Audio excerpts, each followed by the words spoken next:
2 ildən sonra 2027-ci ildə Rusiya hökuməti hədəfli miqrant cəlbi üzrə pilot layihəni işə sala bilər.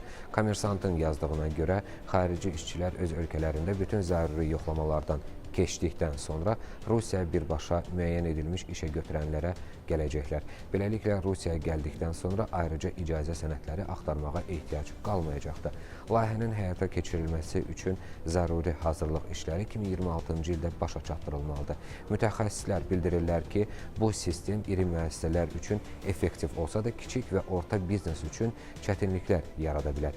Belə ki, müəssisələr əmək bazarı üzrə dövlət proqnozlarına həddindən artıq bağlı vəziyyətə düşə bilər və bu, onların fəaliyyətində çevikliyi azalda bilər. Hədəfli işçi qüvvəsi cəlbi sistemi reyestr prinsipi ilə işləyəcək. Xarici vətəndaşlar əvvəlcə öz ölkələrində yoxlanılacaqlar, daha sonra isə birbaşa konkret işə götürənlərə göndəriləcəkdir. Bu sistem üzrə hədəf göstəricilər hələ açıqlanmayıb, lakin məsul qurumların bəyanatlarına əsasən işçi miqrasiyasının əhəmiyyətli hissəsinin bu modelə keçirilməsi mümkün sayıla bilər.